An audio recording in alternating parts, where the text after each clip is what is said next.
La République des valeurs vous offre Prépa Bac 2020. Bonjour les élèves, bonjour également les autres qui me suivent dans le cadre de ces cours offerts aux élèves de terminale dans ce contexte d'épidémie, de pandémie. Un cours offert par le mouvement des valeurs et que nous déroulons avec M. Dienne, mais également M. Ba. La dernière fois, nous étions en train d'aborder la leçon intitulée Les grandes interrogations philosophiques. Une leçon composée essentiellement de 3 axes. Le premier axe porte sur l'interrogation métaphysique, le deuxième sur l'interrogation anthropologique et le troisième axe, l'interrogation axiologique. Et nous avions rappelé l'objectif de cette leçon qui est ici exposée. Les élèves sont capables de répertorier et d'expliciter les grandes interrogations que soulève la philosophie en direction de l'homme, de la nature et de l'existence en général, etc. Et ça, c'est l'objectif que nous cherchons à atteindre dans cette partie de la leçon qu'on appelle l'interrogation métaphysique. Le plan est intitulé comme suit, parce que nous avions vu en petit 1 la métaphysique platonicienne, sur laquelle nous allons revenir brièvement en guise de rappel. En petit 2, c'est ce que nous allons voir aujourd'hui, la métaphysique aristotélicienne, c'est-à-dire la métaphysique d'Aristote, qui nous permettra d'entrer dans les réflexions métaphysiques au niveau du Moyen-Âge.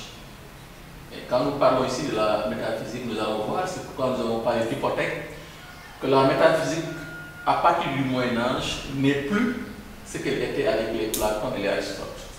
Nous verrons les raisons pour lesquelles il en est ainsi.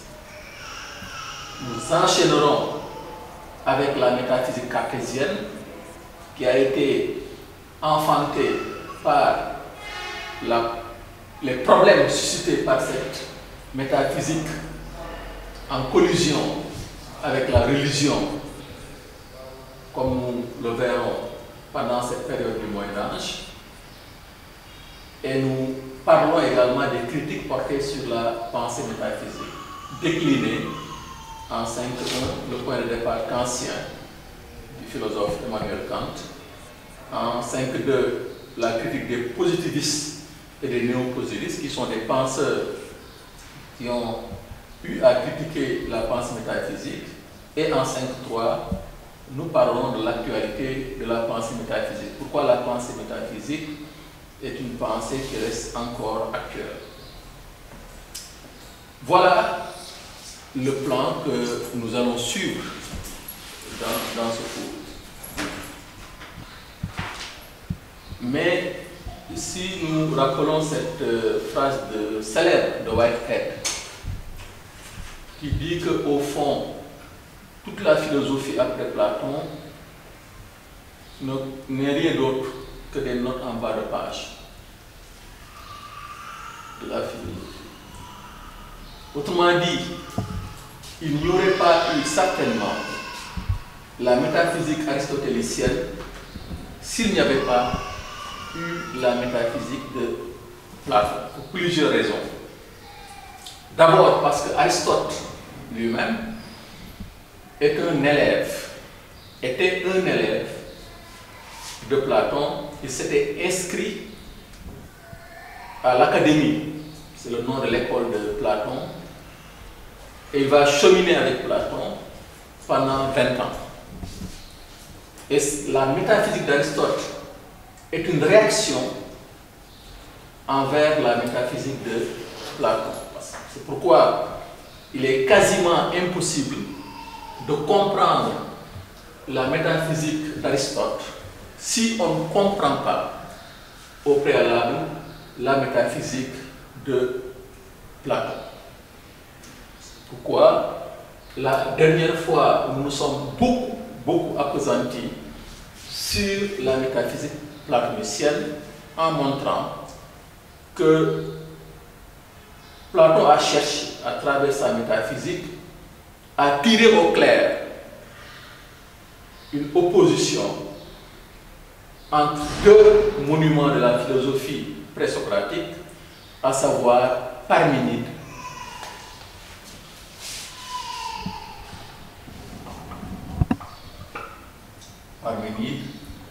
et Héraclite. On l'appelle Héraclite d'Éphèse, en référence à sa ville d'origine. Nous avions rappelé pour chacun de ces philosophes une phrase qui pouvait résumer essentiellement ce qu'il voulait dire. Concernant Parménide, nous avions rappelé sa fameuse phrase consistant à dire l'être est le non-être n'est pas.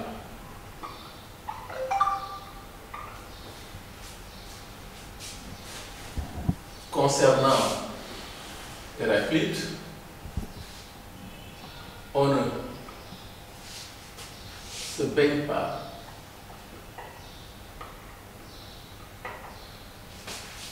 deux fois dans les eaux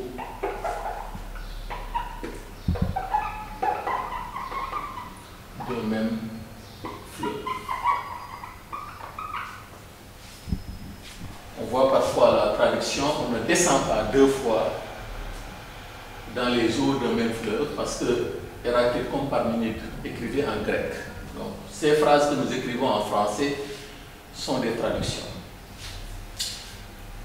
Et qu'est-ce que Parménide a voulu dire par là, en disant que l'être est le non-être n'est pas? Vous avez bien expliqué qu'il voulait dire par là qu'au fond, tout est être. Il n'y a que l'être qui existe. Le non-être, c'est-à-dire le néant, n'existe pas. Pourquoi le néant n'existe pas? Parce que tout simplement, on ne peut pas en parler. Parce que dire le néant, prononcer le néant, c'est faire exister quelque chose. Donc, dès qu'on se met à parler du néant, on supprime ce qui pourrait être le néant. Pourquoi la conclusion que Parménide va tirer, et que les Éléates, de manière générale, parce que ça aussi nous l'avons rappelé, Parménide fait partie de l'école d'Élène, cette grande école dans laquelle se trouvent également Xénophane et Zénon d'Élène. Mais ce qui nous a intéressé dans cette philosophie des Éléates, principalement celle de Parménide, c'est de montrer que pour eux, rien ne bouge.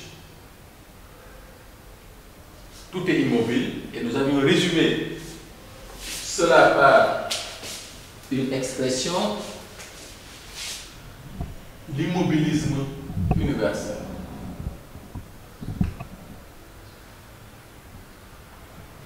L'immobilisme universel. En opposition à ce que nous allons rappeler tout à l'heure, le mobilisme universel d'Héraclite.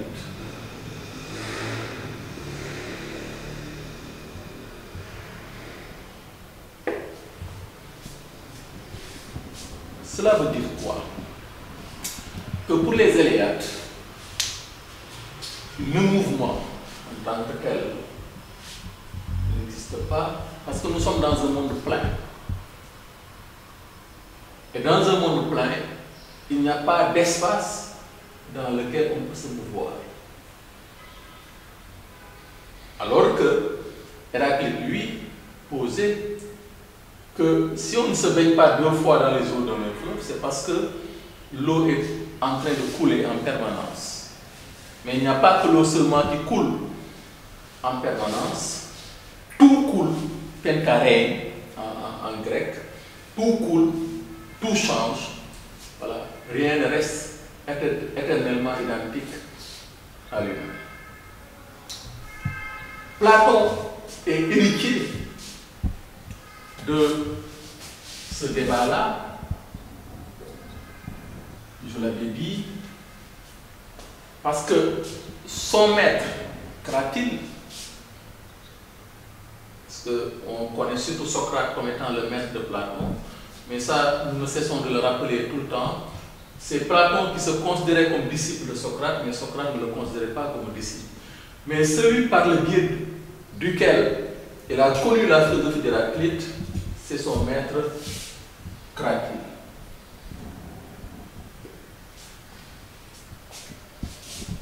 Maître Cratyle. Alors. Et Platon également connaissait très bien Parménide. Socrate ne cesse de se référer à lui. D'ailleurs, il a l'habitude de l'appeler le grand Parménide. Et nous avons montré, justement, dans la leçon précédente, que pour trouver une solution à ce problème, Platon va considérer le monde héraclitérien comme étant le monde sensible.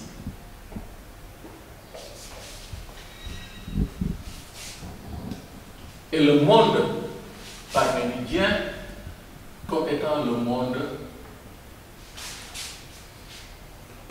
intelligible.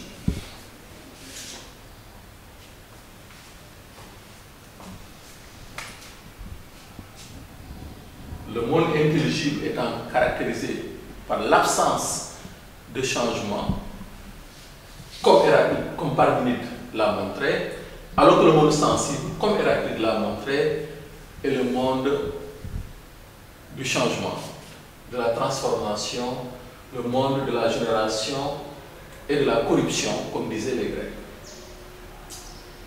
Nous avons pu montrer, en nous basant sur le plus grand livre de Platon, à savoir la République,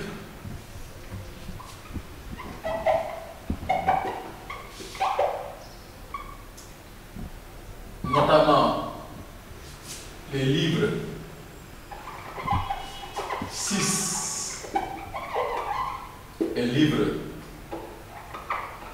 7, comment Platon va détailler le rapport qui existe entre le monde sensible et le monde intelligible. En quoi disant?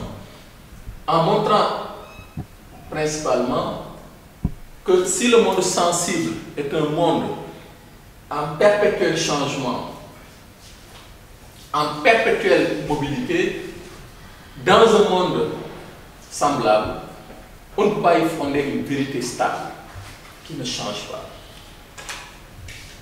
C'est ce qui l'avait amené, et ce qui a amené Platon à considérer que donc la vérité en tant que réalité ne peut se trouver que dans le monde intelligible. Pourquoi nous avions dit que contrairement à ce que l'on pense, à ce que pense l'homme du sens commun, pour Platon, ce n'est pas le monde dans lequel nous sommes au départ qui est le monde réel. Le monde réel, c'est le monde intelligible. Et j'avais fait un peu le parallèle avec ce que nos traditions africaines, en tout cas sénégalaises, disent quand quelqu'un meurt. D'habitude, on dit bien qu'il est maintenant dans le monde de la vérité.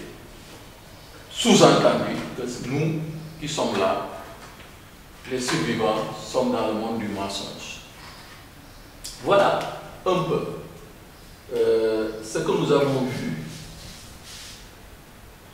de la dernière fois concernant la métaphysique de Platon.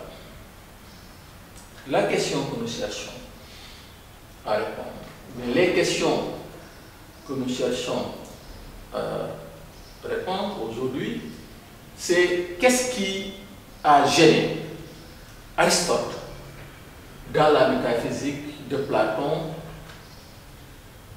Quelles sont les innovations qu'il va apporter par rapport à cette métaphysique de Platon et qui va lui valoir ce grand nom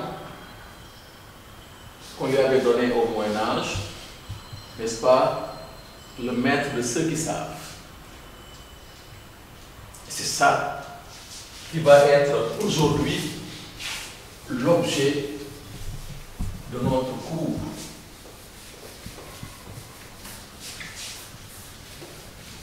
Il faut savoir que Aristote est né en 384 et est mort en 322 avant Jésus-Christ. Ça peut sembler bizarre pour les non-initiés, mais il faut savoir que ici nous sommes dans l'Antiquité, c'est-à-dire avant l'an 0. Donc on descend. Donc on quitte 4 vers 3, alors qu'après 0, c'est l'inverse. Par exemple, si l'on donne la date de naissance et la date de décès de Descartes, qui est un philosophe après Jésus-Christ, on aura 1596-1650. Et donc là, c'est à cette écriture-là que les gens sont beaucoup plus habitués. Mais alors que les philosophes de l'Antiquité, c'est l'inverse. La date de naissance, c'est l'inverse. Parce que nous sommes avant l'an 0. Donc, les élèves doivent comprendre cela. Que quand nous mettons 384, 322, ce n'est pas une erreur, c'est bien de cette façon que nous devons écrire la date de naissance, les dates de naissance d'Aristote et de décès. Et le livre d'Aristote qui va nous intéresser, c'est la métaphysique. Métaphysique. Pour ceux qui ont bien suivi le cours de la dernière fois, ils peuvent être étonnés qu'on mette comme œuvre d'Aristote la métaphysique. Pour la bonne et simple raison que nous avions montré que Aristote n'a pas connu le mot métaphysique, parce que ce mot a été inventé après sa mort par Andronikos de Rhodes à l'an 1 avant Jésus-Christ. Alors qu'Aristote, comme on l'a vu, est mort en 322. Donc, il est du 4e siècle avant Jésus-Christ. Ici. 4e siècle avant Jésus-Christ. Donc, c'est après, et on a vu pour quelle raison ce philosophe dont nous avions parlé, philosophe et éditeur, Andronikos de Rhodes, les raisons pour lesquelles il faut se référer au cours précédent, disponible dans le net, sur YouTube, mais également sur Facebook. Pour quelle raison Andronikos de Rhodes avait appelé les œuvres d'Aristote la métaphysique? Il avait utilisé ce mot métaphysique pour la première fois. Ce n'est pas ça qui nous intéresse aujourd'hui. Nous, ce qui nous intéresse, comme je l'ai dit tout à l'heure, c'est le contenu. Je l'ai dit tout à l'heure, suivante. Qu'est-ce qui gênait Aristote dans la métaphysique de son professeur, Platon?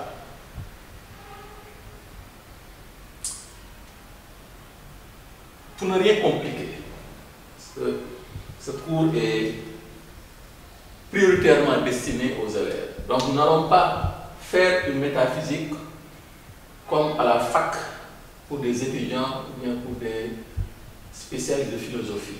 Donc on va dire des choses qui nous intéressent, mettre l'accent sur des aspects qui peuvent aider les élèves de terminale à aborder des questions métaphysiques. Donc, qu'est-ce qui gênait Aristote dans la métaphysique de Platon? On peut le dire, c'est le monde intelligible.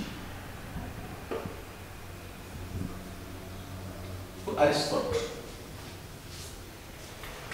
le monde intelligible de Platon est un monde de trop. C'est un monde de trop. Au fond, le seul monde qui existe, c'est le monde sensible.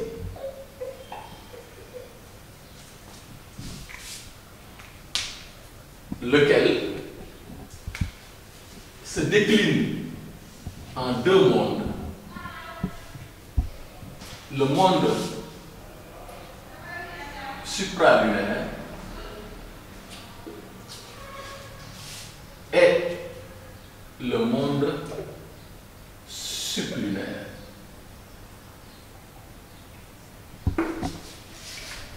Donc, quand nous sommes dans Aristote, il ne faut plus utiliser les concepts de monde intelligible et de monde sensible. À chaque fois que nous sommes dans la métaphysique d'Aristote, il faut user des termes, le monde supralunaire et le monde sublunaire. Maintenant, pourquoi nous avons dit que pour Aristote, le monde intelligible de Platon n'existe pas? C'est un monde de trop. C'est que Aristote nous dit, si nous nous basons sur le monde sublunaire, il faut remarquer que ici, sublunaire, c'est le monde sous la Lune. Lunaire, ça renvoie à la Lune. Et les Grecs pensaient à l'époque que le monde de la perfection, c'est le monde qui est au-dessus de la Lune. Le monde de la quintessence, comme on le dira plus tard, du cinquième élément, qui est le monde de l'éther. Et le monde sublunaire, c'est le monde composé par les quatre éléments.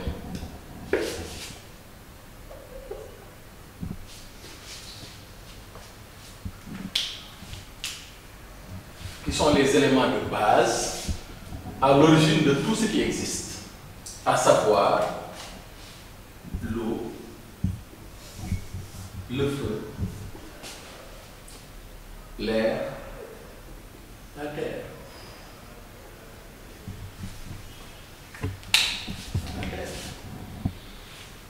Et tout ce qui existe dans le monde sublunaire est fait à partir de ces quatre éléments.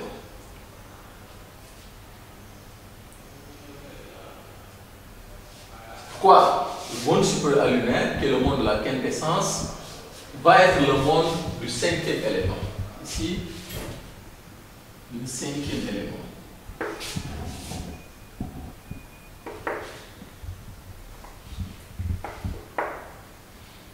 Le cinquième élément, à savoir ce qu'on appelle la quintessence, matérialisée par l'éther.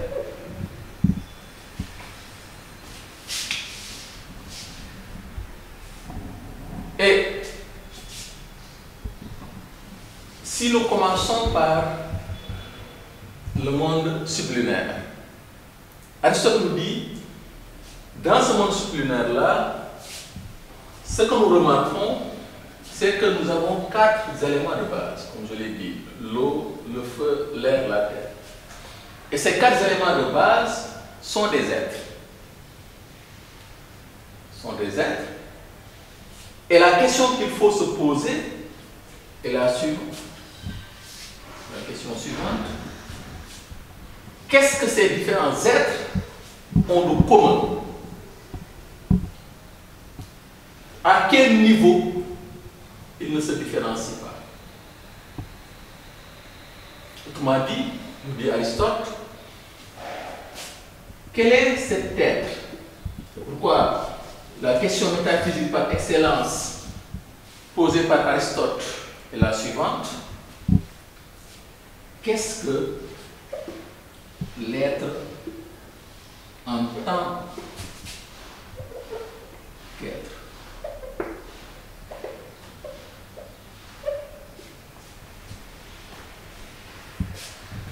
Quel est cet être-là au niveau duquel il n'y a pas de différence? Dit pédagogiquement, ça signifie qu'est-ce que nous, par exemple, êtres humains, les animaux, la table, qu'est-ce que nous avons de commun? C'est l'être, nous sommes tous des êtres. Avant d'être humains, on est d'abord. Nous sommes d'abord pour être ensuite. C'est après coup que nous sommes êtres humains. L'animal est d'abord un être avant d'être un animal. Donc, ce dans quoi nous ne nous distinguons pas, c'est l'être. C'est pourquoi Aristote dit la question métaphysique par excellence qui mérite d'être posée, c'est de s'interroger sur cet être-là dans lequel nous nous retrouvons tous. Et cette science chargée de mettre le doigt ici, science avec S majuscule, étant la connaissance suprême. C'est pourquoi chez Aristote, nous distinguons 2 philosophies. Une philosophie qu'il appelle la philosophie première ou proté-philosophia. Et justement, cette philosophie que nous appelons la métaphysique, qui correspond principalement à l'ontologie d'une part, et il y a une philosophie seconde,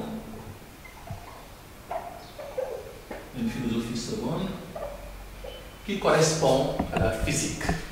Parce qu'après la physique, il y a la métaphysique. Parce qu'Aristote, je l'avais dit aussi, était un savant à plusieurs casquettes. Il était un scientifique, mais également il était un philosophe. Donc, cette partie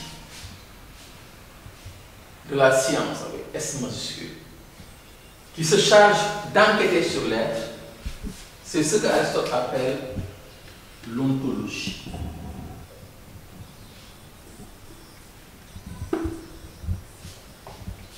Du grec ontos, qui signifie être,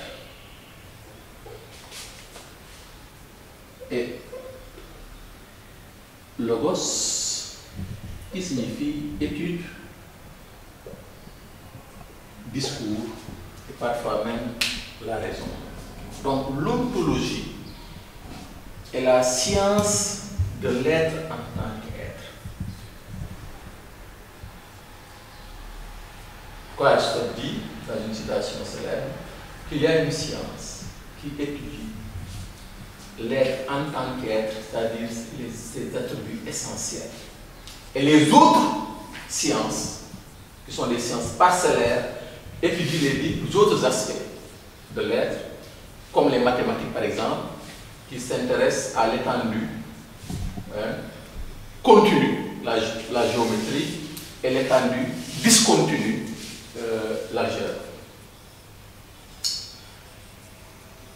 Donc, qu'est-ce que nous recherchons, nous dit Aristote? C'est l'être. Et Aristote nous dit, cet être-là, on peut l'appeler également substance. Donc, c'est un autre concept utilisé par Aristote. L'être, la substance, du latin sub et star, autrement dit, ce qui demeure inchangé, quelle que soit la situation.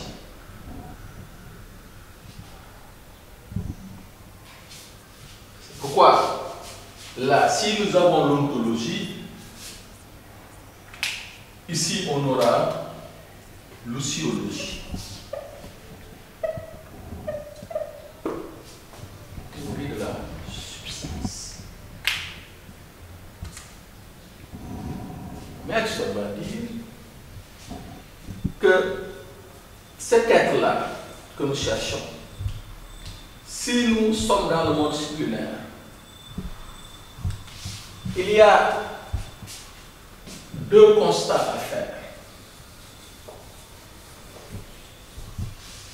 Que à la place de l'être en tant qu'être, nous avons une pluralité d'êtres. Ce que nous constatons, c'est une pluralité d'êtres.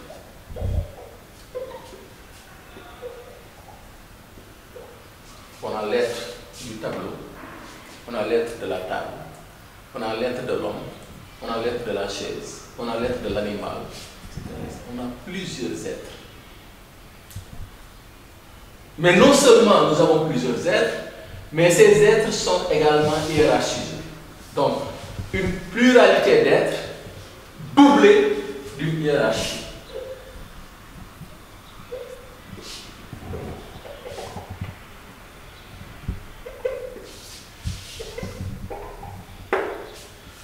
Car il y a des êtres inanimés, qui ne sont pas doués de vie.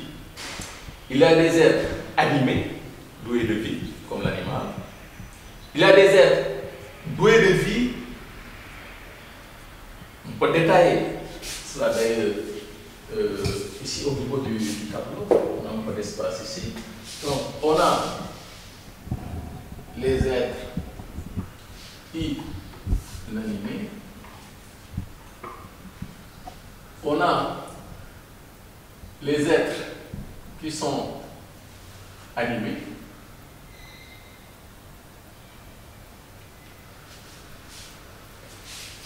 Comme la plante, parce qu'elle est douée de vie, comme l'animal. Mais on a également des êtres animés plus mouvement, doués de mouvement, pour se déplacer comme l'animal. Ce que l'animal a plus que la plante, c'est que même si tous les deux sont doués de vie, il n'y a que l'animal qui soit capable de bouger. Pourquoi l'animal est au-dessus de la plante? Comme la plante est au-dessus de la roche. Parce que la roche est un être inanimé qui n'est pas doué de vie. Alors que la plante est un être, mais un être doué de vie. Mais il y a un être qui est non seulement animé et doué de mouvement, mais également doué d'intelligence, à savoir l'homme. Pourquoi, quand je parle ici d'hiérarchie, c'est pour montrer que les êtres inanimés n'ont pas d'âme, les êtres animés ont une âme végétative, elle se rappelle une âme végétative. Les êtres animés et doués de mouvement ont une âme sensitive. Et les animaux, non seulement doués de vie, capables de bouger, mais également doués d'intelligence, ont une âme intellective.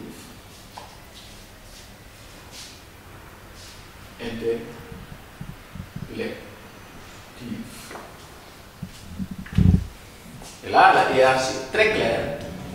L'homme a quelque chose que l'animal n'a pas. L'animal a quelque chose que la plante n'a pas. Et la plante a quelque chose que la roche n'a pas.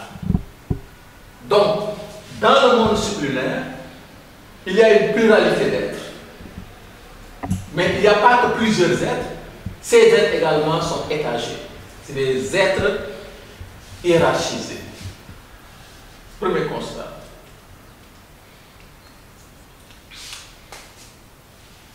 Deuxième constat,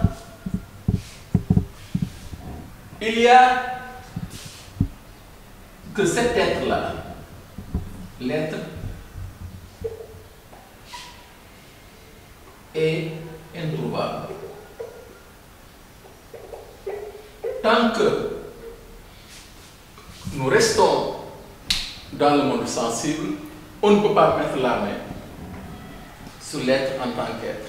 C'est pourquoi, ici, ce qu'il faut retenir, c'est que l'ontologie aristotélicienne se révèle à la fin être un échec. Cet être-là que nous cherchions est introuvable tant que nous restons dans le monde sublunaire. C'est ce qui va pousser Aristote à dire que, logiquement, parce que c'est ça qui va l'amener à parler de Dieu. Si ce monde sublunaire est caractérisé par le mouvement, comme nous l'avons montré brièvement en parlant de la hiérarchie des êtres, et que tout être résulte de 4 causes, à chaque fois que nous trouvons une cause qui explique un être, il faudra bien qu'on trouve une autre cause qui explique cette cause. Aristote dit, si on suit la série des causes, on ne va jamais s'arrêter. Il y a un moment où on doit poser comme hypothèse logique, pas une hypothèse farfelue, qu'il y a un être qui est sa propre cause, qui n'a pas été causé par aucune autre cause. Et cet être ne peut être que Dieu.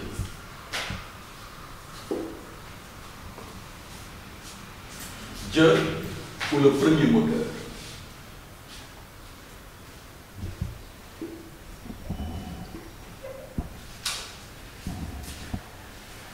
Premier moteur, pourquoi? C'est le seul moteur qui n'a pas besoin d'un autre moteur pour se mouvoir.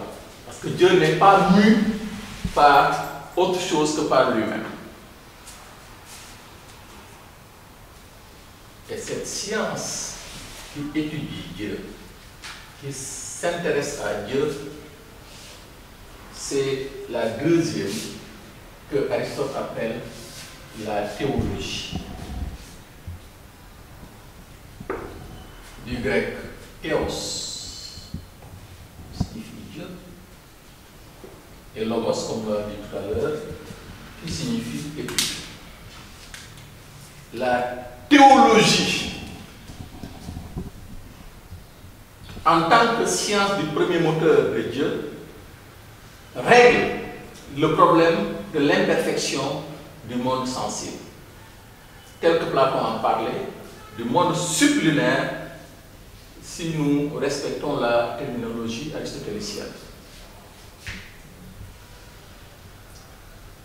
Voilà pourquoi Aristote, bien avant les religions, quand je dis bien avant, ce n'est pas sur le plan chronologique, parce qu'à l'époque d'Aristote, il n'y avait pas encore le christianisme, il n'y avait pas encore l'islam, le judaïsme. Or, la religion avec le christianisme le christianisme qui a universalisé la foi.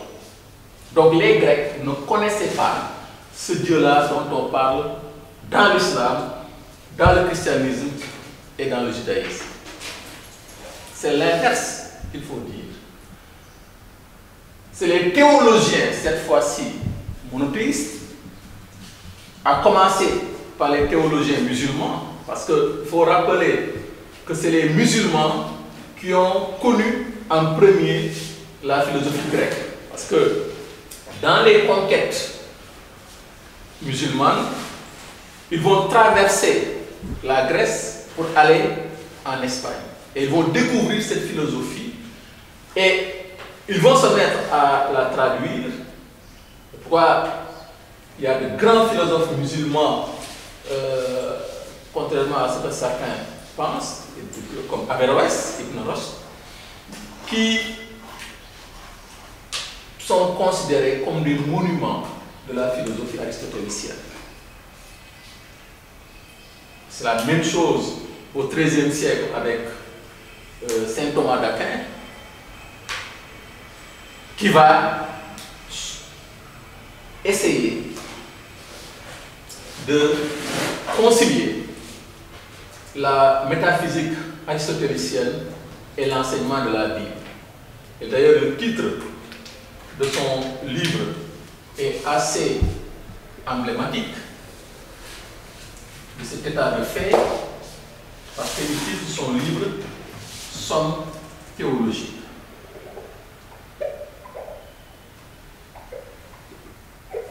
Somme théologique.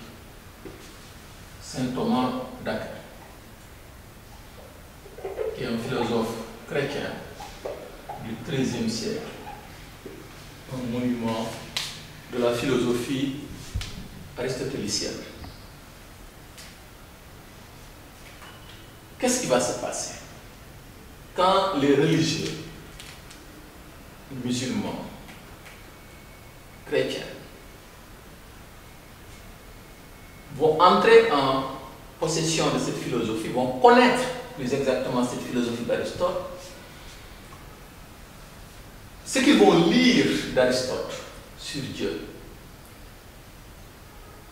va être tellement pertinent, va être tellement logique, qu'ils vont se dire que finalement Aristote a été certainement inspiré par Dieu lui-même.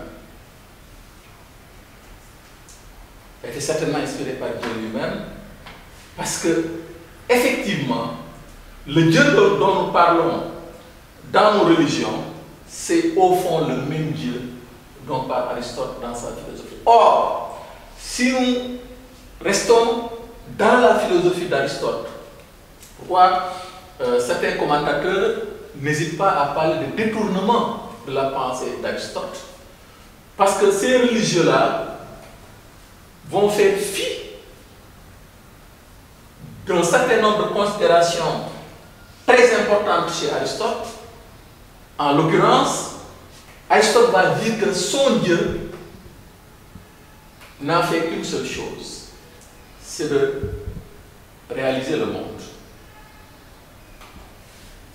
Il parle d'une chic note initiale, et après, il s'est retiré dans son essence. C'est pourquoi les termes qu'Aristote utilise, c'est penser de la pensée, intelligence de l'intelligence. Dieu est un être qui tourne éternellement autour de lui-même, et l'image, le symbole utilisé, c'est le cercle, qui n'a ni commencement ni fin. C'est pourquoi le cercle était considéré par les Grecs comme la figure qui symbolise la perfection. Et Dieu, le Dieu aristotélicien, ne regarde pas en bas. Ce n'est pas un Dieu personnel, personnalisé, comme dans les religions, un Dieu qui peut être en colère, qui peut être content, qui s'intéresse à ce que font les créatures, un Dieu qui va les juger à la fin des temps, un Dieu également qui décidera de ceux qui iront en enfer et de ceux qui iront au paradis. Chez Aristote, il n'en est pas ainsi. Son Dieu n'a pas ces caractéristiques-là. Mais ces aspects-là, les théologiens vont les taire pour pouvoir trouver un mariage heureux entre la pensée aristotélicienne et l'enseignement de la Bible. Et le produit final, on y reviendra longuement quand nous allons parler de la métaphysique cartésienne, c'est la scolastique. C'est quoi la scolastique? Comme son nom l'indique, c'est la philosophie de l'école, scola. L'école. C'est l'école. Et ici, l'école en question, c'est l'école d'Aristote. Pourquoi tout à l'heure, je disais que pendant ce Moyen-Âge, Aristote était quasiment déifié, entre guillemets, parce que dans une discussion, il s'agissait d'évoquer Aristote, la position d'Aristote sur une question, pour que la discussion cesse. Magistère dicite, le maître a dit, équivalait à la fin d'une discussion. Pas pour rien qu'on l'appelait le maître de ceux qui savent. Il est arrivé à Hypnos de dire que Aristote a été tellement profond qu'il y a des questions philosophiques, s'il ne les avait pas abordées, personne ne les aurait abordées. Pour un peu montrer cette envergure qu'Aristote, n'est-ce pas, avait fini de prendre pendant tout le Moyen-Âge. Sauf que, comme je l'ai dit, il y a eu malentendu.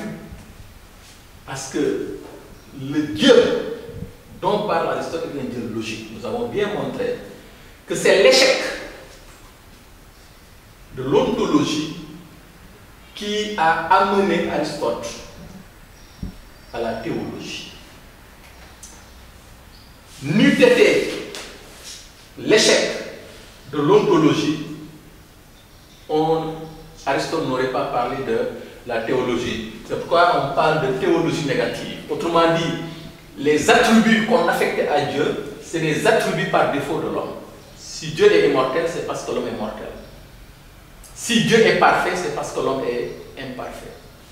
Tout ce qu'on attribue, comme essentialité à Dieu, c'est par rapport à ce qui manque à l'homme. Ce qui justifie notre titre du petit 3, l'hypothèque médiévale de la métaphysique. Parce que, à partir du Moyen-Âge, la métaphysique qui était purement philosophique va être annexée par la religion, et comme nous sommes en Occident, par la religion chrétienne, par les pères de l'Église, notamment Saint Thomas d'Aquin, et on assiste à l'avènement de la scolastique, qui va devenir le dogme officiel de l'Église,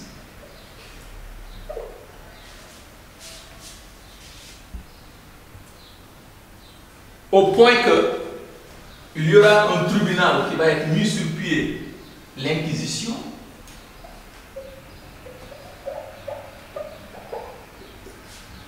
composé par des jésuites, des juges religieux, chargés de veiller au respect de la scolastique. La scolastique, c'est quoi? C'est le mélange entre la philosophie d'Aristote et l'enseignement de la vie. Si nous devions donner une définition de la scolastique, c'est, n'est-ce pas, le mélange, n'est-ce pas, de la philosophie d'Aristote avec l'enseignement de la vie.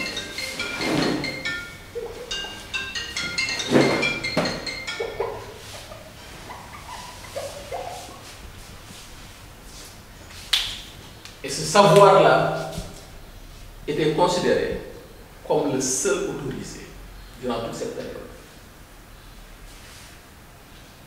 Et que quiconque ose toucher à ce savoir-là était traduit en justice et pouvait même être auto d'affaires.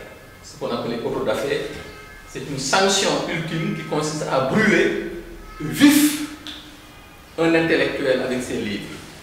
Ce qui est arrivé à quelqu'un comme Giordano de Bruno en 1600. Il a été brûlé sur le bûcher, vif avec ses livres, pour avoir osé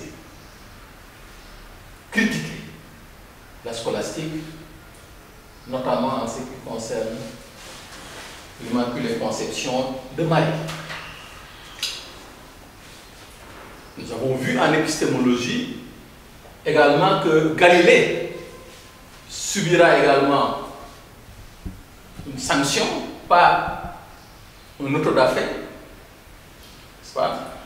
Mais lui, il sera condamné à mort dans un premier temps et dans un second temps sous forme de résidence surveillée.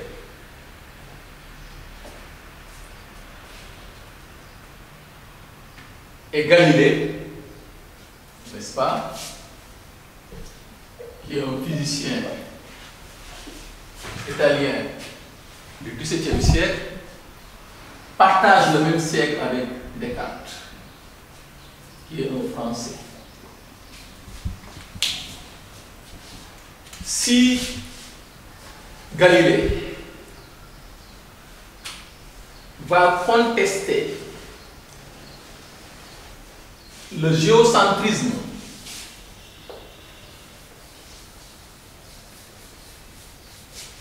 aristotélicien, il va contester ici le géocentrisme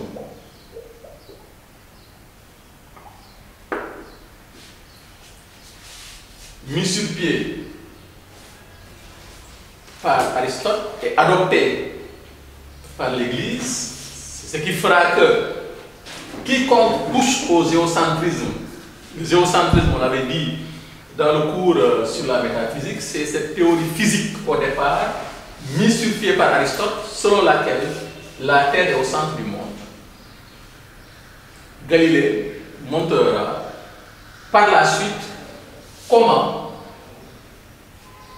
Copernic avait raison et que ce qui est plutôt vrai, c'est l'héliocentrisme.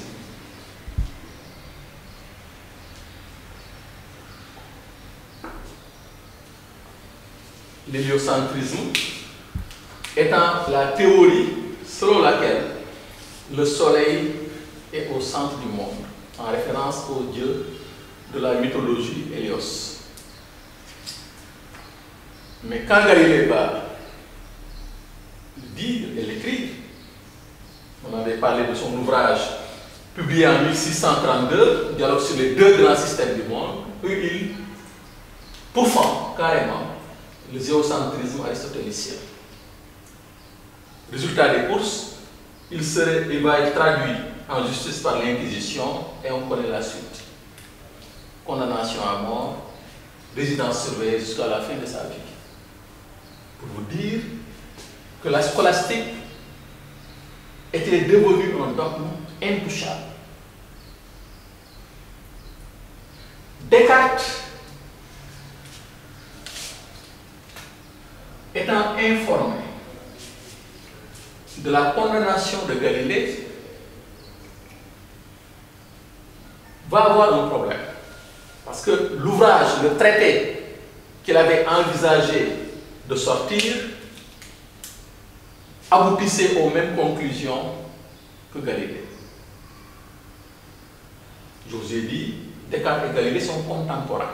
Sauf que l'un est en Italie, Galilée, l'autre est en France. De deux choses l'une, où Descartes sort son livre, et Galilée en ce moment-là comme Galilée, il va être condamné, certainement, ou bien il sursoit à la publication. Il va faire la deuxième option, il va sursoir à la sortie de son traité et à la place, il sort du discours de la méthode. Discours de la méthode en 1637. C'est-à-dire 4 ans après la condamnation de Galilée, parce que Galilée a été condamné en 1633.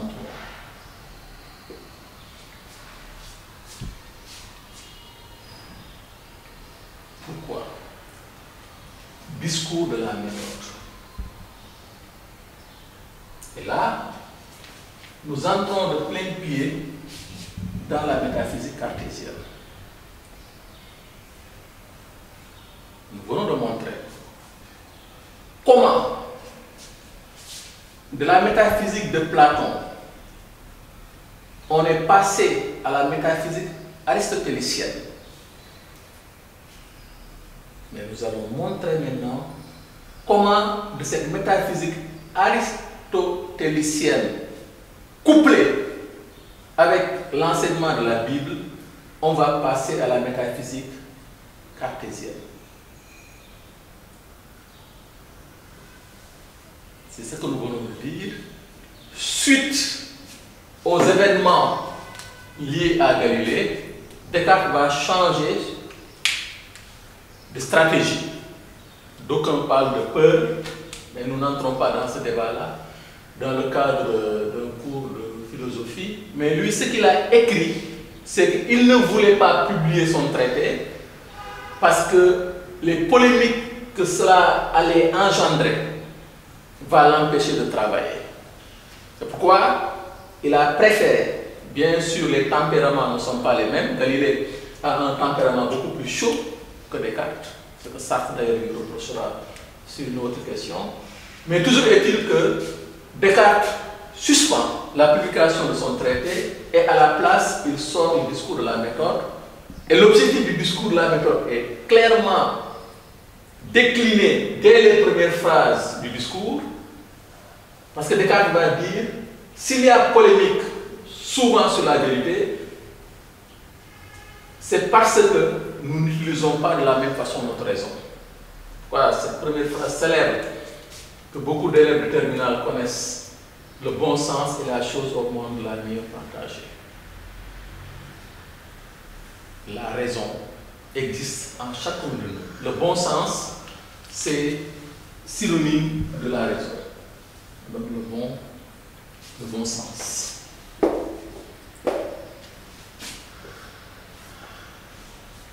Signifie la raison, ça signifie la lumière naturelle. Tous ces mots, si vous voyez ça, sachez que il veut dire la même chose, ou bien la faculté de juger et de juger. Raison, Descartes nous dit, vous ne verrez jamais un homme demander plus de raison. Tout le monde pense en avoir. Mais il ne s'arrête pas à ça. Il dit, tout le monde pense en avoir, non seulement, mais chacun pense en avoir suffisamment. Il y a deux aspects. Chacun a une raison, mais chacun a la même raison. D'où la question de Descartes, mais qu'est-ce qui fait que certains connaissent la vérité alors que d'autres ne trouvent pas? Qu'est-ce qui fait que certains sont dans la performance, les autres non? Descartes dit, c'est un problème de méthode.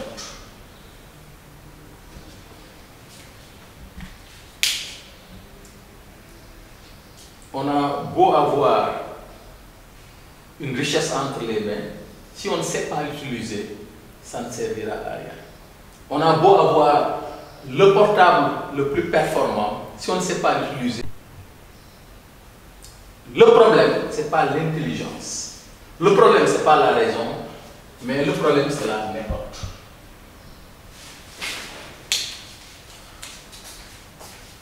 quoi Descartes va dire, moi, j'ai utilisé une méthode, je vais vous la proposer pour ceux qui n'en ont pas, pour sortir de cette confusion de la scolastique. Parce que le discours de la méthode s'ouvre sur une critique de la scolastique. Descartes montre dans la première partie du discours de la méthode en quoi le savoir reçu ne l'a pas satisfait. Parce qu'il va dire cette chose terrible, que c'est au moment où on devrait le mettre parmi les doctes, les savants, comme on disait à l'époque, qu'il a découvert l'ampleur de son ignorance. Et il s'empresse de préciser dans le discours que quand il dit ça, ce n'est pas parce qu'il était un mauvais élève. Jusqu'à preuve du contraire, Descartes faisait partie des meilleurs élèves du collège de la Flèche. Il était tellement bon, et avec sa santé maladive, on lui permettait même de rester dans sa chambre, parce qu'on était dans un régime de l'internat. Donc, ce n'est pas parce qu'il était mauvais. Ce n'était pas parce que non plus il était dans une mauvaise école. Parce que son école, le collège de la Flèche, était également une école d'une très grande réputation. Il n'avait pas également de mauvais professeurs. Parce que ce n'était pas n'importe qui non plus qui enseignait au collège de la Flèche.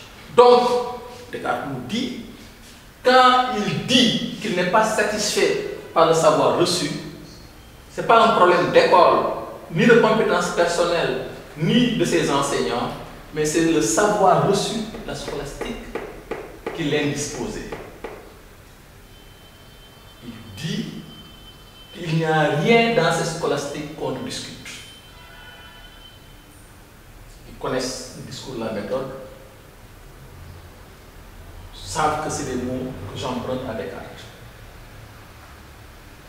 À partir de ce moment-là, qu'est-ce qu'il faut faire? Descartes dit il faut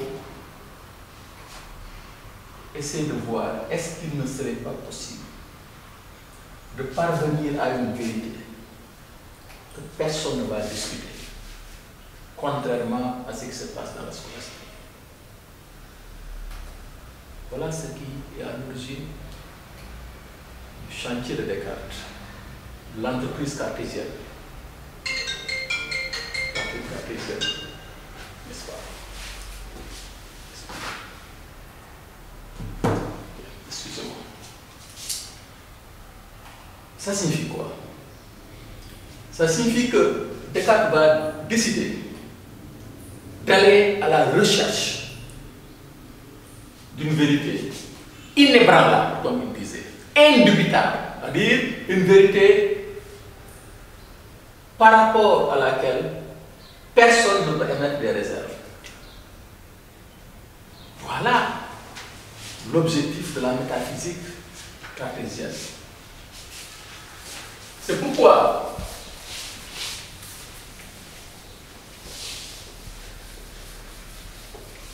pour connaître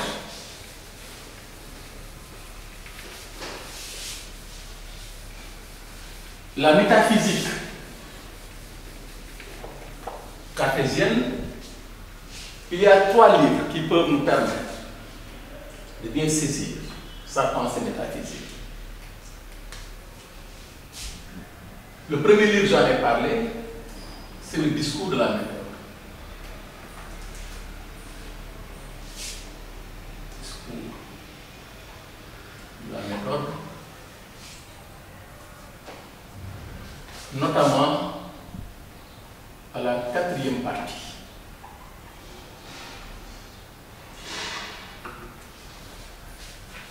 C'est 6 parties et chaque partie traite de quelque chose de particulier.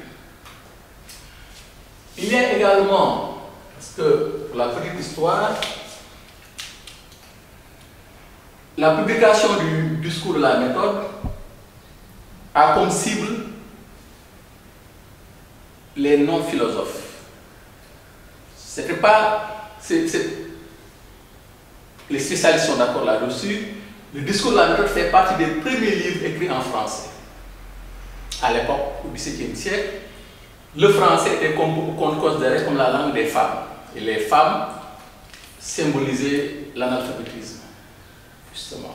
Si on voulait écrire des choses sérieuses, on l'écrivait en latin. C'est la langue des savants. Mais le français, c'est la langue de l'homme du sens commun. Mais Descartes, son objectif, c'est d'élargir cette palette du savoir, de ne pas limiter le savoir aux philosophes. Pourquoi les libertés qu'il s'est données dans le discours, il va les abandonner quand il va écrire un livre, cette fois-ci destiné aux spécialistes, à savoir les méditations métaphysiques.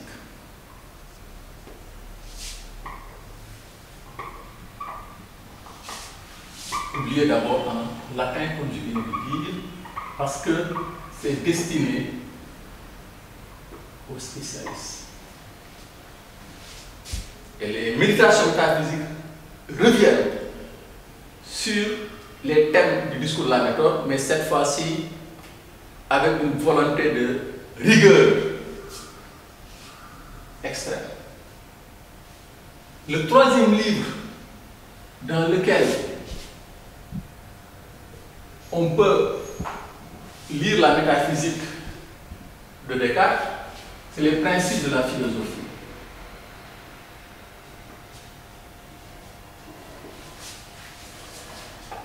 Les principes de la philosophie.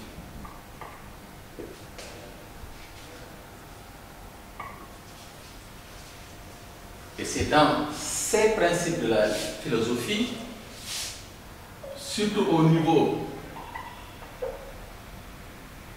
de la préface, qu'on trouve cette métaphore célèbre qu'on appelle la métaphore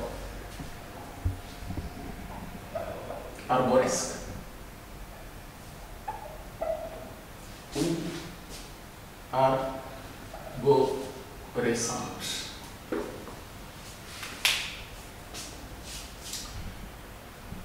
Que dit une telle métaphore? Il dit, on peut présenter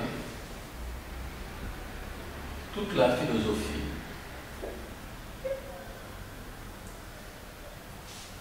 sous la forme d'un arbre. Ici, l'arbre correspond à toute la philosophie.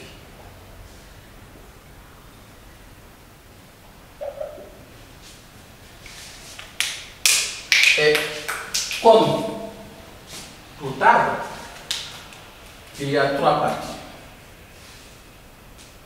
Il y a les racines, il y a le tronc,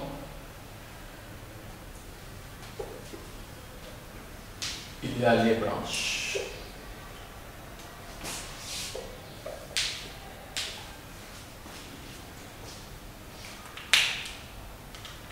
Les racines correspondent à la métaphysique, justement.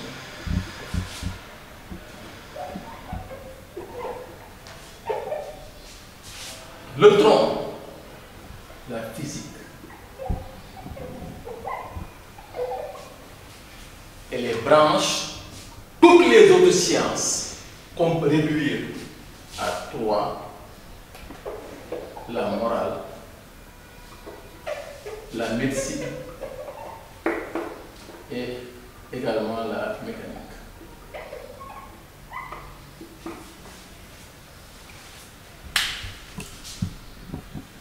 Ce que l'on doit noter ici, c'est que la métaphysique correspond aux racines, ce n'est pas pour rien. Un arbre, la partie la plus importante d'un arbre, ce sont les racines. Sans racines, il ne peut pas y avoir d'arbre.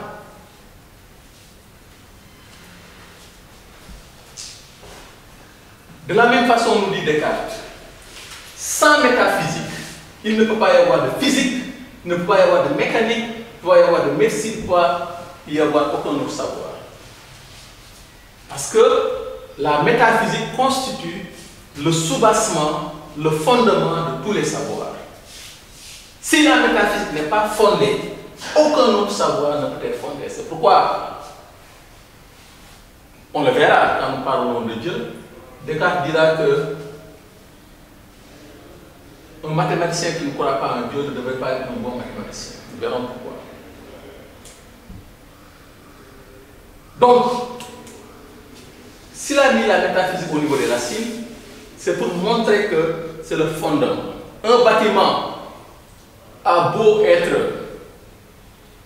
attrayant de l'extérieur, s'il n'a pas de fondement solide, il ne tiendra pas longtemps debout.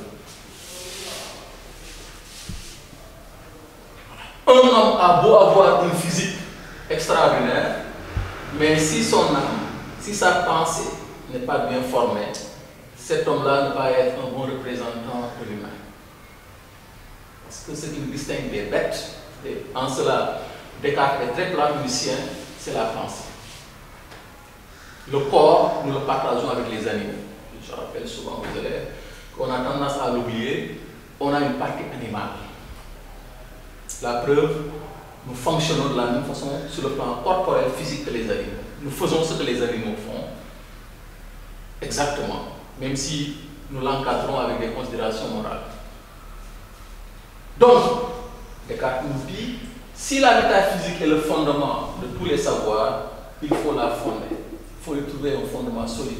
On ne peut pas continuer avec la scolastique qui est caractérisée par la confusion, l'imprécision et des discussions perpétuelles. Qu'est-ce que Descartes va faire? Descartes va prendre une décision, comme ça arrive souvent aux philosophes. Il prend la décision de douter de tout. Voilà là où provient le doute. Qu'est-ce que ça veut dire? Descartes dit, à partir de maintenant, je considère que rien n'est vrai, rien n'est faux. Je vais suspendre mon jugement, parce que douter, c'est cela que ça signifie, suspendre. Son jugement. Pour se donner le temps de la réflexion, le temps de la recherche. Pourquoi? Il y a beaucoup de caractéristiques à ce doute. C'est un doute qui se veut méthodique.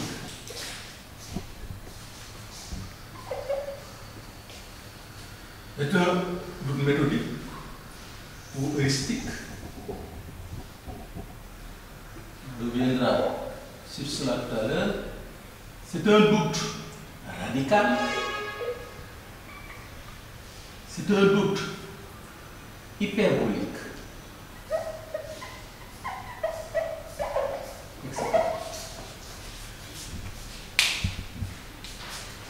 Ça veut dire quoi?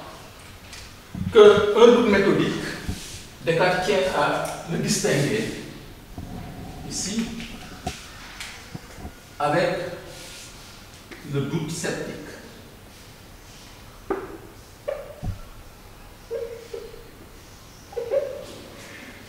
Parce que Descartes dit dans le discours que les sceptiques ne doutent que pour douter. C'est effectivement, je ne sais pas si on a déjà parlé du scepticisme comme doctrine philosophique. C'est une doctrine selon laquelle la vérité est inatteignable, inaccessible à l'homme. Et que, par conséquent, pour les sceptiques, ce qui doit être de rigueur, c'est un doute permanent. C'est le doute permanent. On ne peut pas sortir du doute. Le fameux dialèle des sceptiques. Or, Descartes, lui, dit que son doute est un doute qui a un objectif, c'est de parvenir à une vérité. Donc, elle est méthodique, elle est heuristique. Il ne doute pas pour douter, mais il doute pour ne plus douter.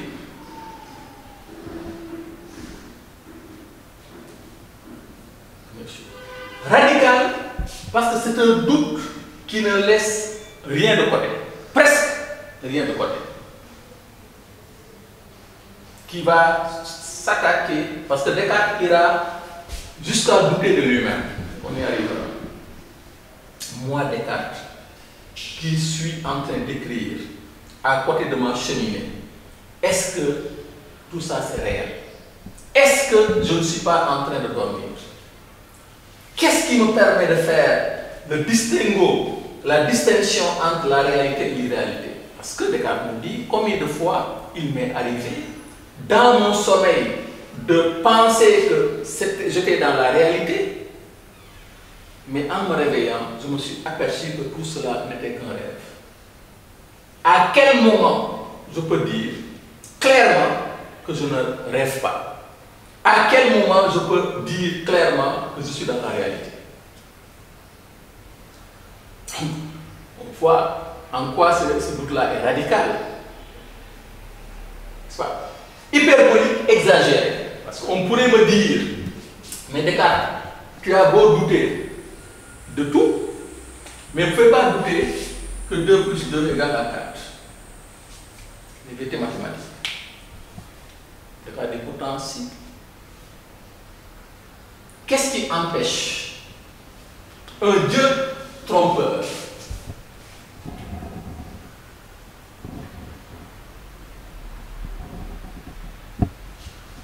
de faire notre tête de telle sorte que, à chaque fois que nous disons 2 plus 2, nous concluons par 4? Est-ce que ce même Dieu ne pourrait pas faire d'autres êtres dans un autre monde où 2 et 2 pourraient faire égal à 5? Clairement. Descartes dit, si le concept de Dieu trompeur peut gêner, parce que tromper est un défaut et qu'en principe un Dieu ne devrait pas tromper, parlons d'un malingénie.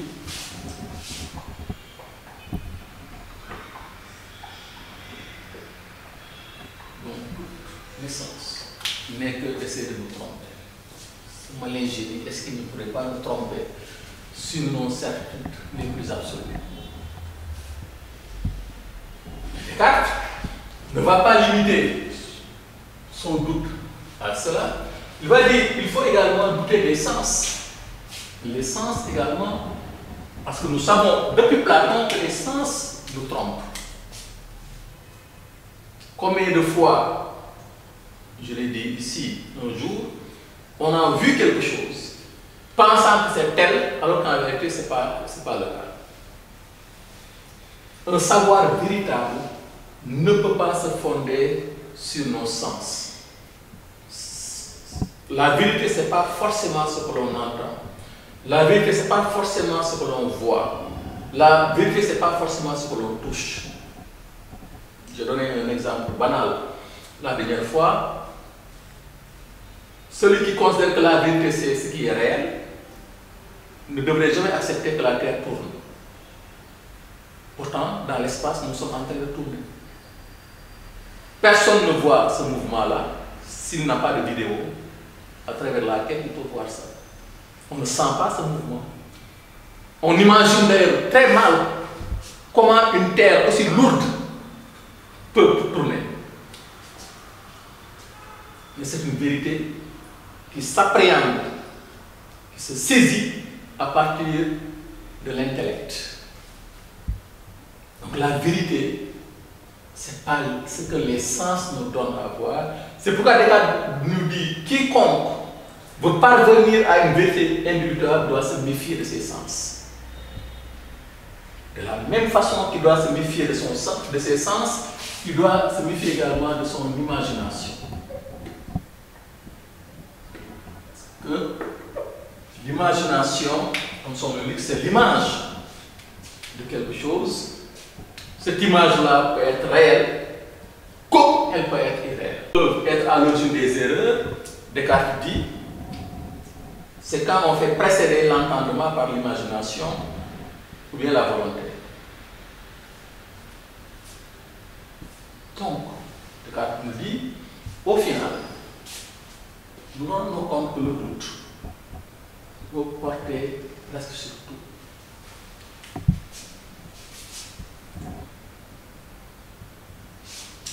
Maintenant, la conséquence de cela, c'est quoi?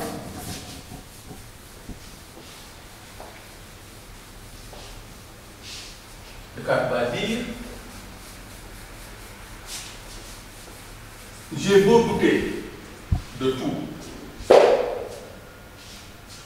même de moi, mais il y a quelque chose dont je ne peux pas douter. Parce que si je dis, je doute,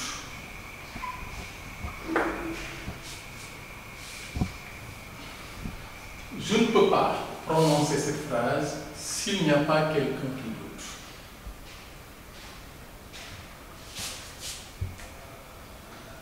Parce que le doute ne tombe pas du ciel, il provient nécessairement de quelqu'un. S'il n'y a pas quelqu'un qui doute, on ne peut pas parler du doute. Or, douter, c'est penser. Là où je dis je doute, je peux très bien dire je pense. Mais, même conséquence, je ne peux pas penser sans que je sois quelqu'un qui pense. Ce qui signifie quoi? Descartes dit, il y a une vérité lumineuse qui s'offre à moi. C'est celle-ci, je peux dire, à chaque fois que je pense, donc je suis.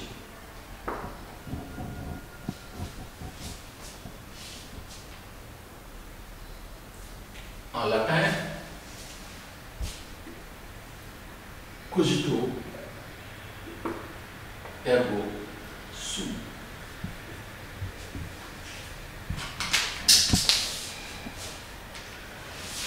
Ça, Descartes dit personne, qu'il y ait un manégé, qu'il y ait un Dieu trompeur. J'ai beau vouloir radicaliser mon doute, mais à chaque fois que je suis en train de penser, personne ne peut m'empêcher en ce moment-là précis que je sache que j'existe. Sinon, il n'y a pas de pensée. C'est pourquoi cette phrase qui se trouve dans le discours de la méthode, à la 4e partie, Descartes va la corriger d'ailleurs pour être plus clair. Comme je l'ai dit tout à l'heure, dans les méditations métaphysiques, là où il s'adresse à des spécialistes,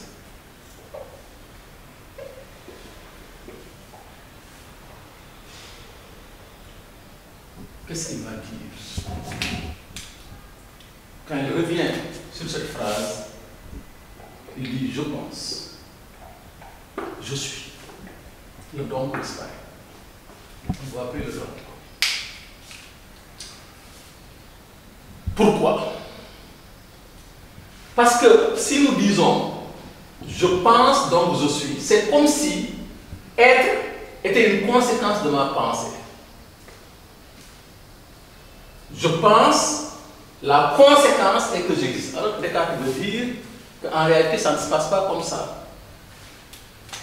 Il y a une simultanéité, une concomitance entre le fait de penser et d'être. Penser, c'est être en même temps. On ne pense pas d'abord pour être ensuite, on n'est pas d'abord pour penser ensuite. C'est au moment où on pense que nous sommes. Mais nous ne pouvons pas être non plus si nous ne sommes pas interdépendants. Les deux vont forcément ensemble. C'est pourquoi on parle de recto et de verso d'une feuille. De la même façon qu'on ne peut pas séparer le recto du verso d'une feuille, on ne peut pas non plus séparer la pensée et l'être.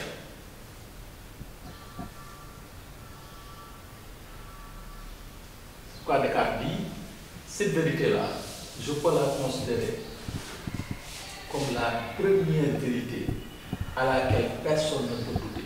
C'est pourquoi, en philosophie, on dit que le cogito est la première vérité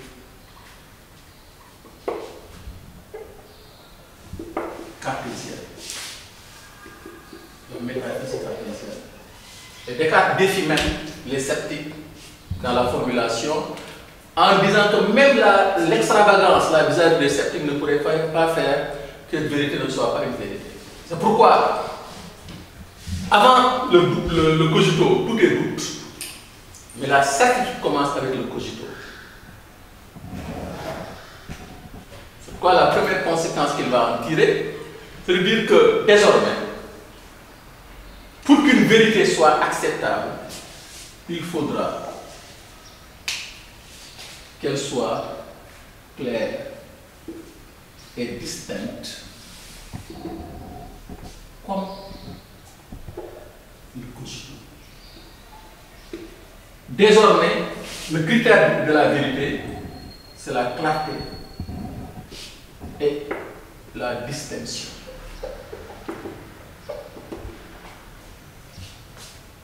Voilà l'étalon, la balance, qui va mesurer désormais la consistance d'une vérité. Toute vérité qui n'est pas claire et distincte ne pourra plus être acceptée comme telle. Et là, Descartes nous dit, j'ai une torche maintenant dans l'obscurité du savoir. Voilà la torche par laquelle maintenant je vais chercher les vérités les unes après les autres.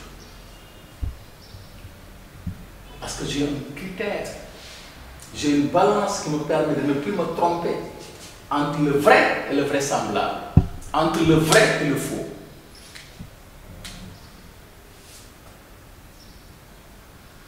Je ne sais pas si on devrait s'arrêter à ça,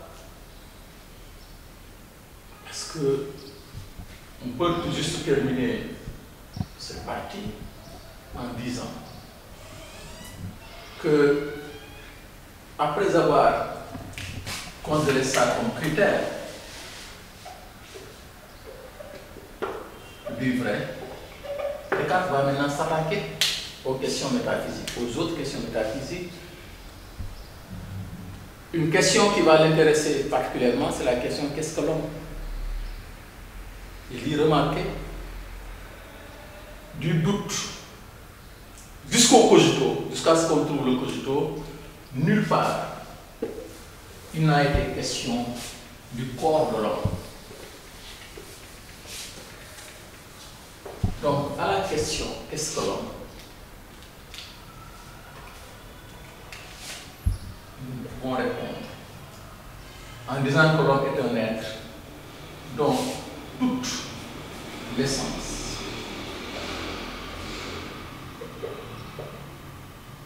n'est que de pensée. C'est une res cogitans, une substance ou une chose pensante. Autrement dit, c'est notre pensée qui nous définit. Si on n'avait que notre corps, nous serions semblables aux animaux, comme je l'ai dit tout à l'heure. Notre seule différence fondamentale avec l'animal, c'est la pensée. Donc si on doit définir l'homme, nous devons le définir par la pensée. L'homme est une substance pensante, une chose pensante. C'est ce qui le caractérise et c'est ce qui le différencie des autres. Et d'ailleurs, la pensée, Descartes dira, est plus facile à connaître que le corps. C'est ce qui va l'amener à affirmer que les animaux ne sont que des machines. Le concept d'animal-machine, chez Descartes, qui va faire très mal aux défenseurs des animaux. Descartes dit les animaux, on peut les considérer comme des machines. Ce concept-là, on trouve chez Descartes. Animal, machine.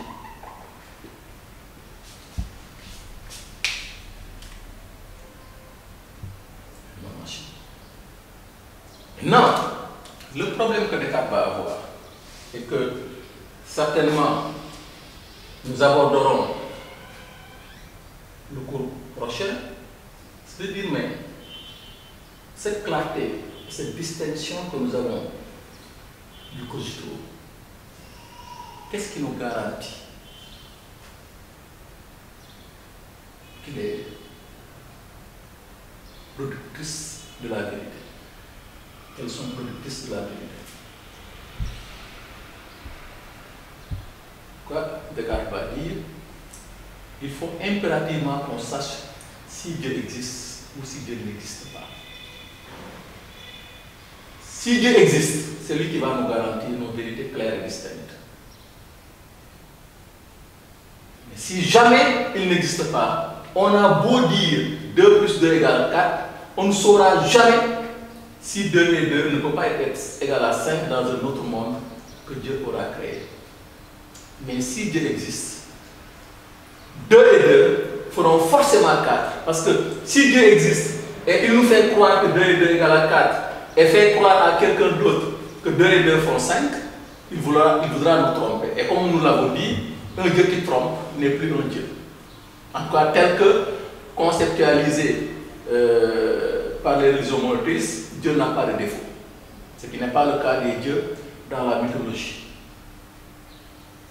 Donc, si Dieu existe, 2 et 2 seront égales à 4 partout dans l'univers. Il n'y aura pas un monde où 2 et 2 feront 5.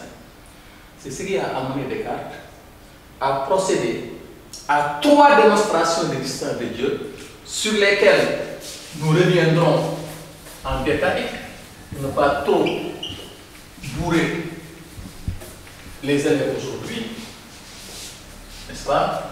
Donc il va procéder à 3 démonstrations de l'existence de Dieu. 3 démonstrations de l'existence de Dieu.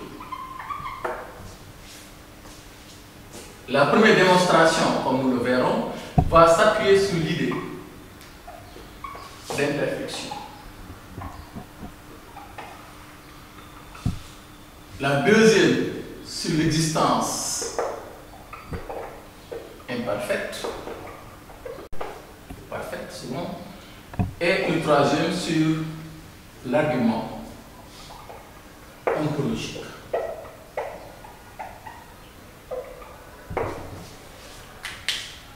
Et nous aurons l'occasion, pour chaque démonstration, de voir comment Descartes va procéder. Nous ne devons pas oublier d'ailleurs, en passant, que Descartes est un mathématicien confirmé. Voilà. Dans le domaine mathématique, il a trouvé des choses qui restent encore valables. Voilà. Donc, je vais m'arrêter à ça aujourd'hui, parce qu'on a vu pas mal de choses. Et j'attends les questions, s'il y en a. Voilà, je suis là jusqu'à 12h45 pour répondre à vos questions. Je vous remercie. C'est bon? Prépa Bac 2020 vous est offert par la République des Valeurs.